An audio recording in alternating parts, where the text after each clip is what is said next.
میں پنڈی میں پہلی دفعہ آئی تھی. میرا نام لائبہ ہے. میں یہاں پر ایک بہت ہی زیادہ ضروری کام سے آئی تھی.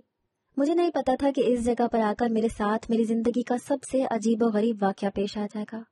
میں اکیلی تھی اور مجھے شہر میں رہنے کے لیے کوئی جگہ چاہیے تھی. جب میں نے اپنی پراپرٹی ڈیلر سے بات کی تو میں نے اس سے کہا کہ مجھے لال حویلی کے قریب کوئی جگہ چاہیے. اس نے کہا اس حویلی کے قریب ہی کیوں؟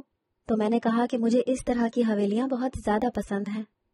اس کا کہنا ہے کہ لال حویلی کے قریب جگہ تو مل جائے گی، لیکن ویسے وہاں زیادہ لوگ نہیں رہتے ہیں. آپ اکیلی ہیں تو آپ کو وہاں پر نہیں رہنا چاہیے، کیونکہ اس حویلی کے بارے میں کافی عجیب و غریب باتیں پھیلائی ہوئی ہیں. میں نے کہا کہ کیا مطلب؟ اس نے کہا کہ مجھے بھی ٹھیک طرح سے پتہ نہیں ہے، لیکن کچھ عجیب کہانیاں سنی ہیں. اگر آپ کو ڈر نہیں لگتا تو پھر آپ کو 1 ہفتے بعد جواب دیتا ہوں. میں نے کہا کہ نہیں، مجھے ڈر نہیں لگتا، آپ وہیں رہنے کا انتظام کرتے ہیں. مجھے پیسوں کا کوئی مسئلہ نہیں تھا. وہ بھی خوش ہو گیا، اور اگر ایسی بات تھی تو پھر زیادہ تر لوگ تو ایسی جگہ پر رہنا پسند نہیں کرتے ہوں گے. یہی وجہ تھی کہ 1 ہفتے بعد ہی اس نے مجھے کال کی اور بتایا کہ جگہ مل گئی ہے. میں جگہ دیکھنے کے لیے چلی گئی. جو فلیٹ مجھے دیا گیا تھا وہ اوپر والی منزل پر تھا. اس کی دیوار اور لال حویلی کی دیوار ایک ہی تھی. میں تو بہت زیادہ خوش ہو گئی اور اپنے نئے گھر میں شفٹ ہو گئی. وہ شخص مجھے عجیب نظروں سے دیکھ رہا تھا کہ ایک تو اس انجان شہر میں اکیلی لڑکی، اوپر سے رہنے کے لیے ایسی جگہ کا انتخاب کیا ہے. اس نے جاتے جاتے کہہ دیا کہ آپ بہت بہادر ہیں. میں نے جواب نہیں دیا اور اپنے کام میں مصروف ہو گئی. میں یہی رہنے لگی. میں صبح اپنے کام پر جاتی تھی اور دوپہر کا کھانا بازار سے لے کر گھر آ جایا کرتی تھی. اس کے بعد گھر پر اپنا کام کیا کرتی تھی اور رات کو بھی دیر سے سوتی تھی. جس جگہ پر میرے کھانے کا انتظام ہوا تھا یہ ایک کرائے کے فلیٹس والی بلڈنگ تھی. میرا فلیٹ سب سے اوپر والا تھا. یہاں اور بھی لوگ رہتے تھے. ایک دفعہ دروازے پر دستک ہوئی اور میرے پاس ایک عورت آئی. اس نے کہا کہ میں لوگوں کے گھروں میں کام کرتی ہوں. آپ یہاں پر نئی آئی ہیں، اگر آپ کو بھی ضرورت ہو تو آپ مجھے بتا سکتی ہیں. میں نے کہا کہ میں اکیلی ہوتی ہوں اس لیے زیادہ کام نہیں ہے، لیکن کبھی ضرورت ہوئی تو تمہیں ضرور بتاؤں گی. وہ دیکھنے میں کافی صاف ستھری تھی، لیکن عجیب سی تھی. تھوڑی ڈری محسوس ہو رہی تھی.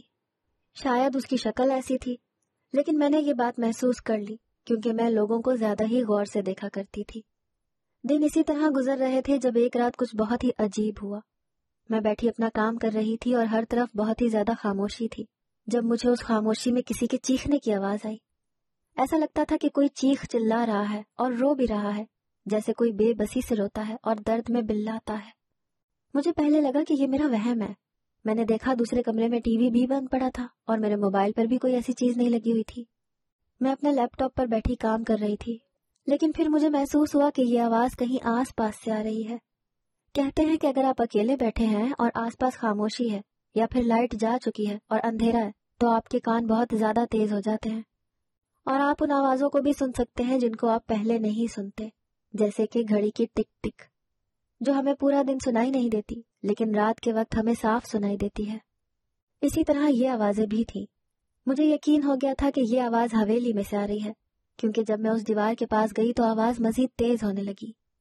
لیکن سب کا یہ بھی کہنا تھا کہ اس حویلی میں صرف ایک ہی شخص رہتا ہے اور اس کی کوئی فیملی بھی نہیں ہے. تو پھر یہ آوازیں کس کی تھیں؟ ہو سکتا ہے کہ وہ ٹی وی پر کوئی چیز دیکھ رہا ہو. لیکن جب ہم ٹی وی پر فلم یا ڈرامہ دیکھتے ہیں تو صرف آواز ہی نہیں آتی بلکہ اس کے ساتھ میوزک کی آواز بھی آتی ہے، جو کسی بھی فلم یا ڈرامے کا ایک خاص حصہ ہوتا ہے اور اس کے بغیر فلم یا ڈرامہ نہیں بنایا جاتا. پر یہاں پر صرف آواز آ رہی تھی، میوزک کی آواز نہیں آ رہی تھی، اور انسان کو پتہ چل جاتا ہے کہ یہ کسی فلم ڈرامے کی آواز ہے یا کسی اصل انسان کی. میں بھی کوئی چھوٹی بچی نہیں تھی. تھوڑی دیر کے بعد آواز آنا بند ہو گئی اور میں نے بھی اس بات کو نظر انداز کر دیا. لیکن اگلے دن پھر سے میں نے آواز سنی. یہ آواز خاص وقت پر ہی آتی تھی. میرے دماغ میں پراپرٹی ڈیلر والے کی بات بھی تھی کہ وہاں پر تو کوئی بھی رہنا پسند نہیں کرتا. آخر ایسی جگہ پر کوئی کیوں رہنا پسند کرے گا؟ جس فلیٹ والی بلڈنگ میں رہتی تھی اس میں یوں تو 7 فلیٹ تھے، لیکن صرف 3 میں ہی لوگ رہتے تھے، اور وہ بھی شاید مجبوری کے تحت رہتے تھے. نیچے ایک آدمی رہتا تھا جس کی شادی نہیں ہوئی تھی، اور ایک ہی فیملی رہتی تھی، لیکن ان کا بھی صرف ایک چھوٹا سا بچہ تھا اور ان کے گھر سے بھی کوئی آواز نہیں آتی تھی. بچہ ہونے کے باوجود بھی اس گھر سے شور کی آواز نہیں آتی تھی. میں صبح نیچے اتری تو وہی عورت مجھے نظر آئی جو سامان لے کر اوپر آ رہی تھی. میں نے اسے سلام کیا. اس نے سلام کا جواب دے دیا. اس نے کہا کہ آپ رہنے کے لیے آئی ہیں؟ میں نے کہا جی. اس نے کہا کہ اکیلی رہتی ہیں، آپ کو ڈر نہیں لگتا؟ میں نے کہا نہیں.